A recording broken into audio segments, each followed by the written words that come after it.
It's 5:06 and welcome into a Friday edition of the Carolina Journal News Hour on Charlotte's FM News Talk, 107.9 FM, WBT. I'm Nick Craig. Good morning to you. We start off with a couple of big stories across North Carolina this morning, a couple of tragedies and some good news for the state. We start off with former North Carolina Governor Jim Hunt. He has died at the age of 88 years old. This news coming out yesterday evening. Lieutenant Governor, his daughter, Rachel Hunt, saying in a statement on Thursday, "It is with deep sadness that I share the passing of my beloved daddy and hero, former Governor Jim Hunt. He devoted his life to serving the people of North Carolina, guided by a belief that public service should expand opportunity, strengthen communities, and always put people first. His leadership and compassion left a lasting impact on the lives of countless North Carolinians."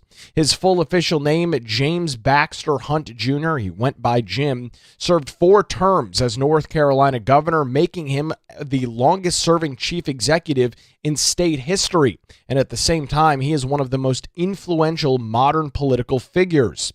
A Democrat, Hunt's tenure spanned 2 separate eras. He served as governor from 1977 to 1985, and then again from 1993 to 2001. His daughter, Rachel Hunt, is currently the lieutenant governor of North Carolina. She was elected to that post in 2024 after serving some terms in the North Carolina Senate. Reaction began pouring in across North Carolina late in the day on Thursday to the sad news of the passing of former Governor Hunt. Governor Josh Stein, the current Democrat governor in the state, released a statement saying, "I can think of no one who helped shape North Carolina's recent success as much as Governor Jim Hunt. Governor for 16 years, he was a visionary who founded Smart Start, raised teacher pay, protected air quality, and created the North Carolina Biotech Center. On a personal level, he was a mentor and a dear friend. Anna and I are keeping Carolyn, Rachel, and the entire Hunt family in our thoughts and prayers. May Governor Hunt's memory be blessed. He certainly was for North Carolina." Hunt was born in Greensboro and raised on a farm in Wilson County. He earned an undergraduate and graduate degree from NC State before completing his law degree at the University of North Carolina at Chapel Hill. After serving as the lieutenant governor beginning in 1973, Hunt won his first gubernatorial election back in 1976. His administrations were marked most prominently by substantial forces on public education, earning him the infamous title in the nation of the Education Governor. Among his notable incentives were Smart Start, which is a public-private partnership program which is aimed at early childhood education and readiness. He was also a leading advocate for the development of the Research Triangle Park, or RTP, area between Raleigh and Durham, as well as programs like the North Carolina Biotech Center and the Institute of Emerging Issues at NC State University. John Hood, who is the president of the John William Pope Foundation. Hood was the president of the John Locke Foundation during Hunt's 3rd and 4th terms, said, "Few North Carolinians can claim to have shaped the state more than Jim Hunt. He was a thoughtful leader, a passionate campaigner, and a fierce advocate for the old North State. After every conversation I had with him, I left with new ideas to ponder. Admiration for his limitless curiosity, and a sore arm from him grasping my elbow and shaking my hand." Hunt also sought federal office after his 2nd term as governor. In 1984, he ran for the United States Senate, challenging incumbent Republican Jesse Helms in one of the most closely watched and expensive Senate races in the country that year. Hunt was unsuccessful in the general election, finishing with 48% of the vote, compared to a Republican Senator Jesse Helms, who pulled out 52%. After leaving office in his 4th term back in the year 2001, Hunt remained active in education policy. He founded the James B. Hunt Jr. Institute for Educational Leadership and Policy, which, according to its website, convenes policymakers, educators, and researchers to discuss education reform and workforce preparation. He has served on numerous national commissions and focused on teaching standards, school leadership, and higher education. We will hear coming up in just a little bit Donna King, the editor-in-chief of CarolinaJournal.com, and our friend Mitch Kokai from the John Locke Foundation chatted last night about the passing of North Carolina Governor Jim Hunt. We'll hear from both of them coming up here in just a couple of minutes on the Carolina Journal News Hour. In some other statewide news this morning, a tragedy in Iredell County as former NASCAR driver Greg Biffle and his immediate family, his wife and 2 young children, died in a brutal plane crash Thursday morning, according to officials. Biffle was one of 7 people killed when the small plane crashed at the Statesville Regional Airport around 10:15 a.m. on Thursday. That is according to the North Carolina State Highway Patrol, who was one of the first responding agencies on the scene. Biffle was an instrumental part in the NASCAR, which of course is huge across the state of North Carolina. And in recent years, Biffle has risen to some additional level of prominence with his advocacy and relief efforts in western North Carolina. In the immediate aftermath of Hurricane Helene in September of 2024, Biffle, and as we saw from many other public figures, really not only talked about getting some of the recovery and relief in western North Carolina, but he put his money, his time, and his effort where his mouth was and really made it happen.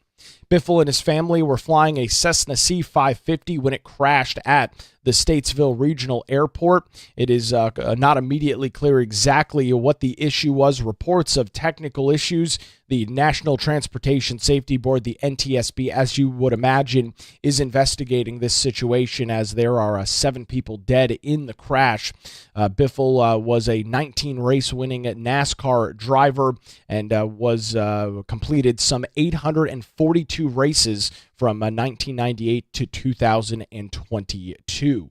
So some very sad information to pass along this morning. The FAA, the National Transportation Safety Board, and other officials are beginning the process of the investigation to determine exactly what led to whatever mechanical or technical issues caused the Cessna C-550 to crash in Iredell County Thursday afternoon. A very sad story to pass along here. This happening just 1 week ahead of Christmas. Former NASCAR driver Greg Biffle and his immediate family dead after a plane crash in Iredell County. In some other news that we are tracking across the state of North Carolina this morning, after more than 150 years, the North Carolina Lumbee tribe has officially gained full federal recognition. This happened Thursday afternoon after President Donald Trump signed a wide-ranging defense bill known as the NDAA, a yearly provision that is passed by Congress and the president, for the most part, typically signs, which does contain a provision to recognize the tribe.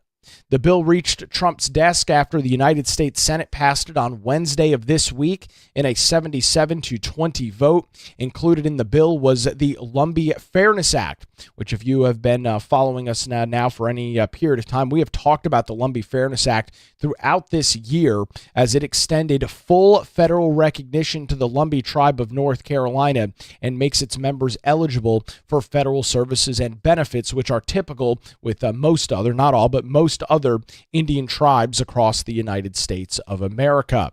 For President Donald Trump, he talked about this during his presidential campaign in 2024, as North Carolina was a major swing state for the president. He spent a lot of time campaigning across the Tar Heel state, and very frequently he would talk about his promise to make federal recognition for the people of the Lumbee tribe in North Carolina a reality. And well, promises made, promises kept. It has come to fruition.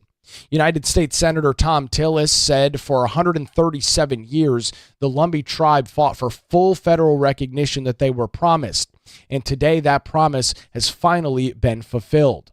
By signing the Lumbee Fairness Act into law, a historic injustice has been corrected, and the Lumbee people can finally access the full federal benefits that they have long earned and deserve. This year's NDAA is some 3,000 pages. It funds the military, its contractors, and makes other changes to national defense priorities. Again, this is a yearly piece of legislation that we see in Washington, D.C.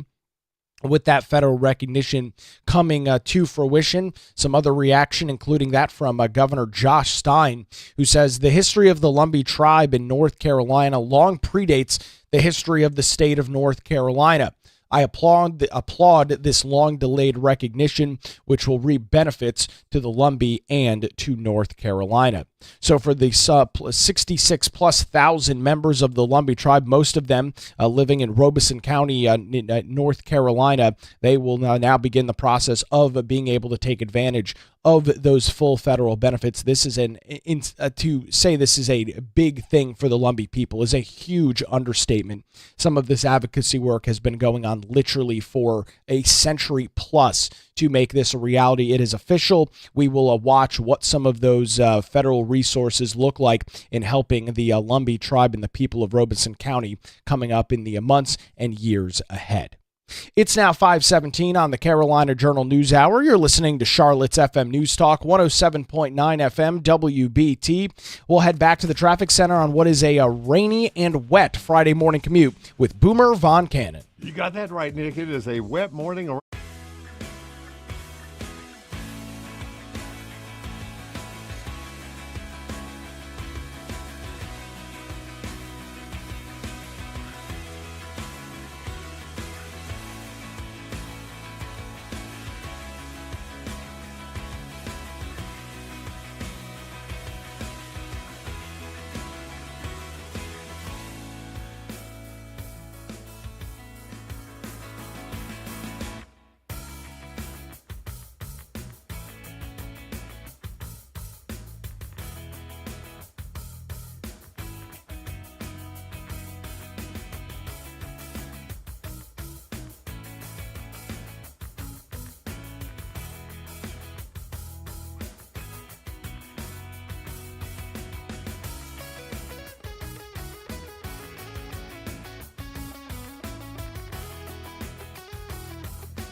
It's 22 minutes past the hour. Welcome back to the Carolina Journal News Hour on Charlotte's FM News Talk, 107.9 FM, WBT. I'm Nick Craig. Good Friday morning to you. While we're not even to Christmas yet, we are already looking towards some legal challenges and battles that we will see in early 2026. One of the stories that we've been tracking over the last probably 6 or plus so months here on the Carolina Journal News Hour is an appointment battle between the North Carolina legislature and Governor Josh Stein over appointment authority to the North Carolina State Board of Elections. There is a date set for late January of 2026. To walk us through what we might be seeing when we approach that date in late January, Mitch Kokai from the John Locke Foundation joins us on the Carolina Journal News Hour.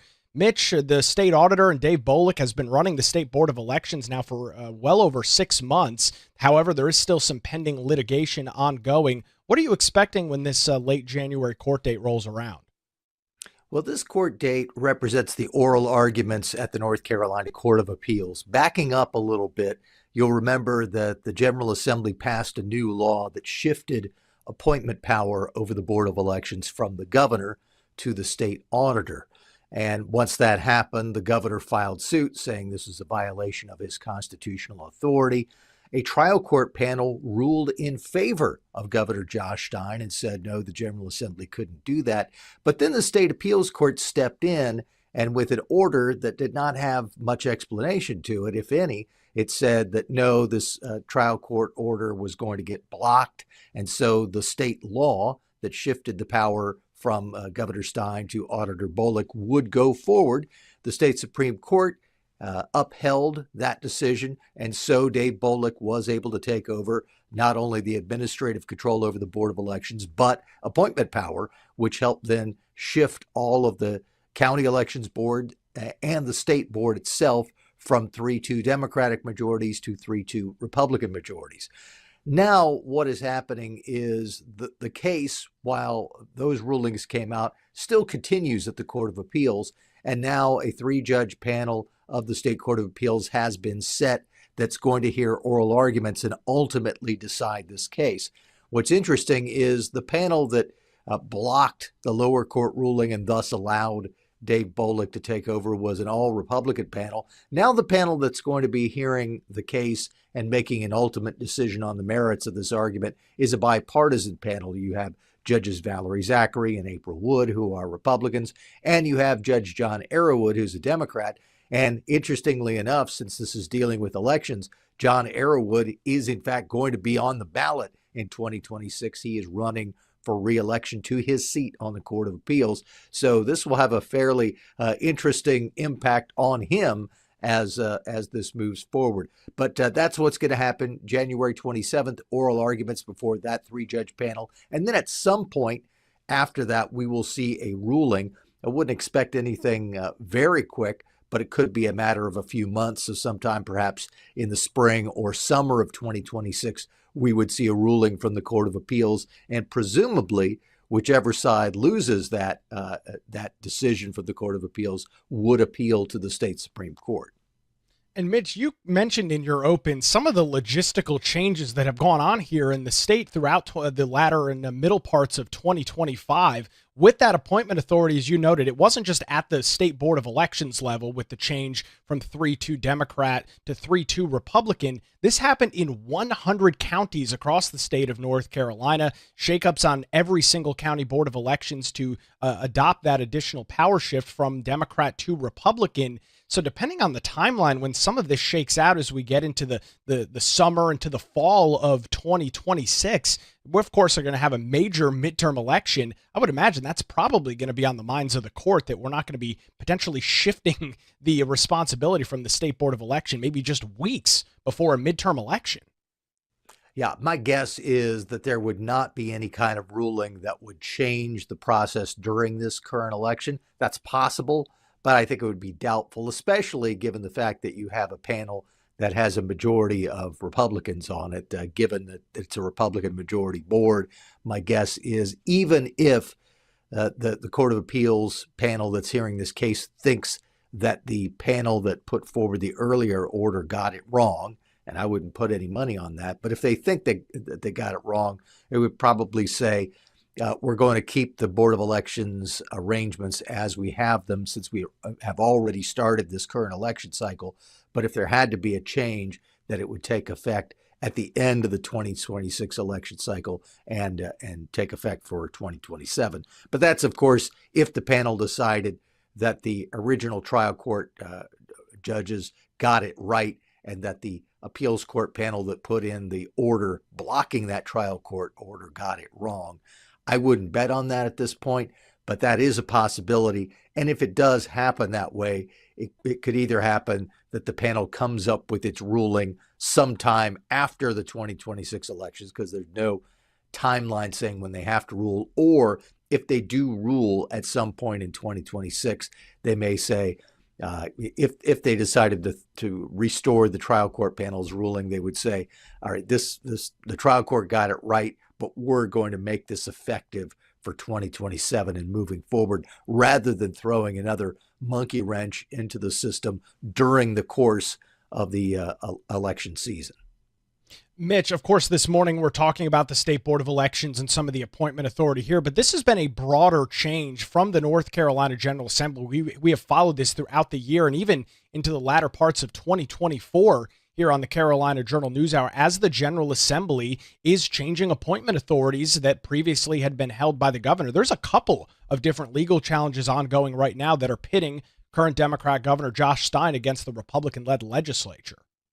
Yeah, there are at least three cases. There's this case that we've been talking about. There's another case that goes back to the era of Roy Cooper being the governor that dealt with 7 different state boards and commissions, and whether the General Assembly invaded the governor's constitutional authority by changing appointments to those boards. That's a case.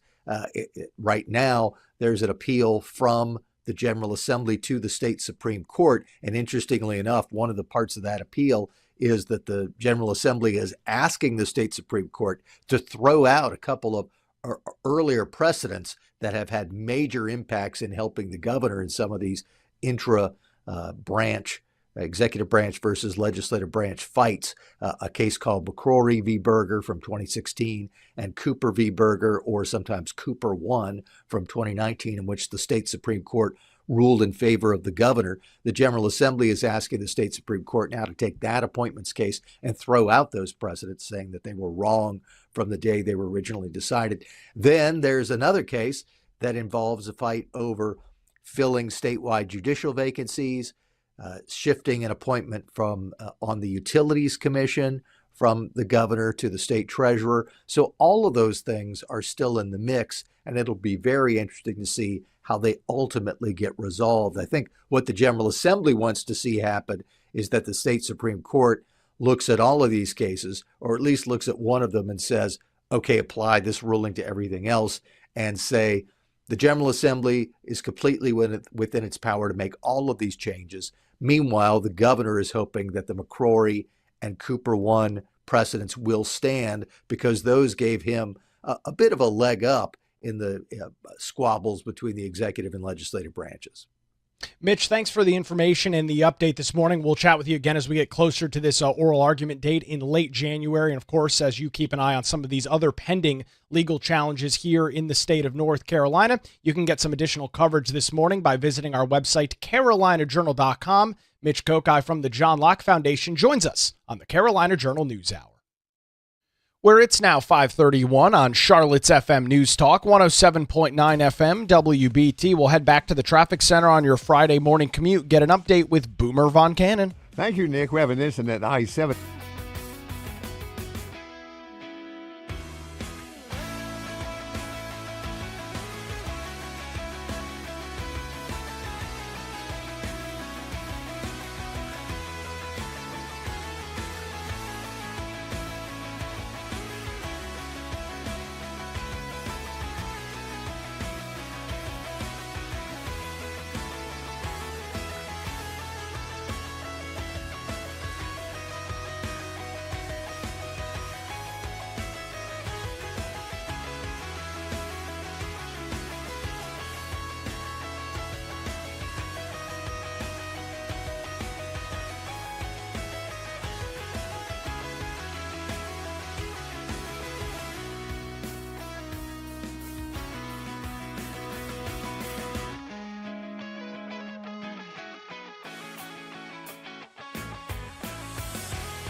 It's 5:39. Welcome back to the Carolina Journal News Hour on Charlotte's FM News Talk, 107.9 FM, WBT, recapping one of our big stories across the state this morning. Former North Carolina Governor Jim Hunt has died at the age of 88 years old. That news was broken yesterday by his daughter, who is the current Lieutenant Governor of North Carolina, Rachel Hunt. Her statement reads in part, "It is with deep sadness that I share the passing of my beloved daddy and hero, former Governor Jim Hunt." Donna King, the editor-in-chief of CarolinaJournal.com, and Mitch Kokai, who is the senior political analyst for the John Locke Foundation, discussed Jim Hunt's political impact on North Carolina. Your thoughts, Donna, on the passing of Jim Hunt? Sure. Actually, having grown up in North Carolina, I feel like he was the governor my entire childhood.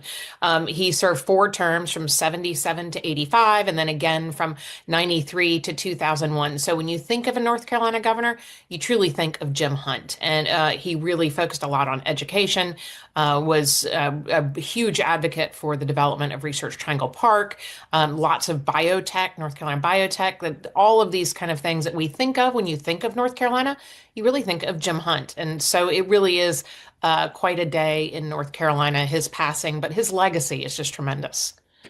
To me, Jim Hunt goes down as one of the 2 key figures in North Carolina politics in the second half of the 20th century, the other being Jesse Helms on the other side of the political fence. And of course, they had their major campaign against each other in 1984. But Jim Hunt really transformed North Carolina's political landscape. Remember, before he became governor, all North Carolina governors served 1 term. So they basically got their 4 years to do what they wanted to do. And then after that, they could do something else in politics, but otherwise they were done. While Jim Hunt was serving his first term, the Constitution was changed so that a governor could succeed himself. He did that. He became the first 2-term governor. And then after being out for 8 years while Republican Jim Martin was in, Jim Hunt came back and did another 2 terms. I mean, my first experience with Jim Hunt was not personal in terms of interaction with him, but it was personal in terms of impact on me. And that was when I was in college at Carolina, we lost one of our professors because he went to become Jim Hunt's environmental secretary when he started his 3rd term. So that was the first experience I had with him. And then during my professional career, had a number of times to encounter him. One of the things that I'd like to get your thoughts on this that was very interesting is that Jim Hunt seemed to have a really good sense of where North Carolina politics was going. After the big election of 1994 that was a Republican wave, he contacted the John Locke Foundation, our employer, John Hood, and said, "Hey, I'd like to give a presentation to you folks." And that presentation ended up having as a major component a tax cut. So Jim Hunt, while being a Democrat, being a very fierce Democrat, working to elect Democrats over and over again, not only during his time in office, but also afterward, working for the Democratic Party, could see when things were shifting in a different direction and said, okay, if people are looking in this direction, let's see how we as Democrats can get involved and shape those policies in a way that we like and not just leave everything in Republicans' hands. Right. That's such an important point that you make, because he was one of the folks that could understand the value of different arguments regardless of party. And while certainly he built the Democratic machine that we're seeing today, even now, fundraising, reach, lots of think tanks and issue-oriented groups, but he reached out across the aisle. He made sure that the Democrats stayed relevant during those times when Republicans were taking over a lot of what was going on at the General Assembly or certainly on Capitol Hill. He was always able to do that. Certainly don't mistake him for, anything other than a Democrat, of course, but he really was able to reach across and see everyone as North Carolinians first. Yeah, very much a political figure who the likes of whom we will not see again. I mean, I think the closest analog that you could have in today's politics to Jim Hunt would probably be Roy Cooper, but Roy Cooper is a very different guy. And when Republicans were in charge of the General Assembly during Roy Cooper's tenure, there was quite a bit of fighting between Cooper and the General Assembly. Jim Hunt certainly would not have kowtowed to Republicans in the General Assembly, but when they did hold the power in the state house during several years of his second set of administrations, he worked with them. He found ways that they could come to a mutual agreement on some issues. We mentioned the fact that he was interested, once Republicans won that 1994 election, in looking at tax cuts and looking at ways that some of these Republican ideas could be adapted by Democrats to also serve some of their principles. So Jim Hunt was certainly a Democrat, never would have wanted Republicans to win in any major election, but he knew that to remain relevant, to remain in power, the Democrats were going to have to adapt some of their ideas, some of their strategies, and make sure that they stayed in the center of where North Carolina politics was, which I think is a lesson that is lost on some folks, really in both parties. To win, to govern, you have to have a coalition, and that can't just be the ideologues in your own party. It has to be the people of your party, and being able to attract people in the middle who could swing from one party to the other depending on the election. And that strategy might be lost today. That's one thing that occurs to me, is that, is that a bygone era? I mean, this was a time when there wasn't social media, there wasn't this clickbait effort to say the most bombastic thing possible in order to get attention on social media, on X and those kind of things. Is that gone? Is that over? I mean, I hope not. I don't think so. I'm hoping that current elected leaders and those who might be interested in serving and running for office can take some lessons from that. That at the end of the day, it's about getting good policy across the finish line, and rather than by just generating as much money and clicks as you can get. And that's something that I think that not faced with social media and that 24-hour news cycle, he was able to do that and work across the aisle more effectively.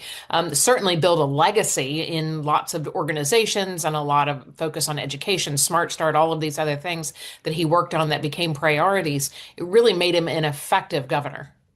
One final thing, he's been out of office for a quarter century, but there's still the fingerprints of Jim Hunt on North Carolina politics. We saw a statement from our current governor, Josh Stein, saying that Jim Hunt was a mentor to him. Certainly Roy Cooper, who not only served 2 terms as governor, but is now the Democrats' candidate for U.S. Senate, would certainly count Jim Hunt among the people who influenced him.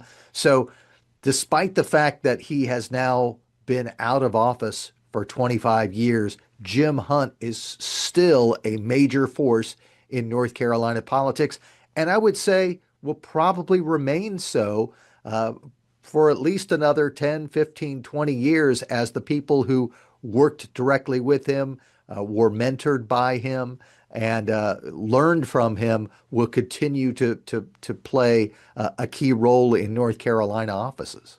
Absolutely. And we see his daughter, Rachel Hunt, our current lieutenant governor. It's certainly big shoes to fill. I'll be curious to see what she does with that, if she takes on some of that statesman-like quality and approach to public policy that he became so known for. That's right. Well, certainly sad news for North Carolina politics, the passing of Jim Hunt at age 88. That was the voice of the editor-in-chief of CarolinaJournal.com, Donna King, and John Locke, the John Locke Foundation senior political analyst Mitch Kokai, both of whom you are very familiar with here on the Carolina Journal News Hour, providing some of their personal stories and the overall impact that former North Carolina Governor Jim Hunt had on the state of North Carolina as he served 4 terms as North Carolina governor from 1977 to 1985. And then again from 1993 to 2001. Former North Carolina Governor Jim Hunt, dead at 88 years old. It's now 5:48 on the Carolina Journal News Hour. Charlotte's FM News Talk, 107.9 FM, WBT. We'll head back to the traffic center, get another look at the roadways with Boomer Von Cannon. Thank you, Nick. Up in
Good morning again. It's 5:54. You're listening to the Carolina Journal News Hour on Charlotte's FM News Talk, 107.9 FM WBT, recapping another big story we are following across North Carolina this morning.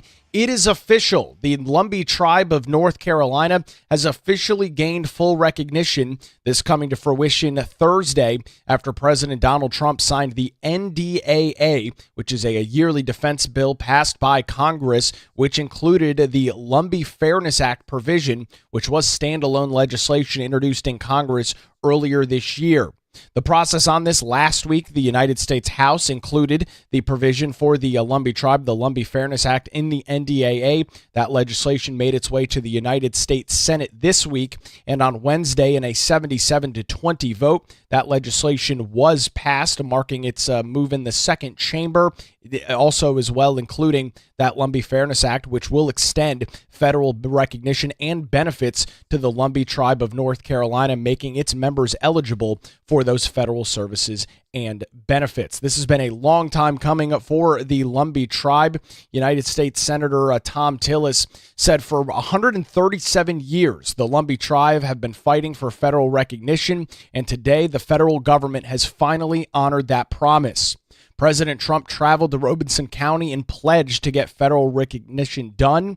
He kept that promise and showed extraordinary leadership.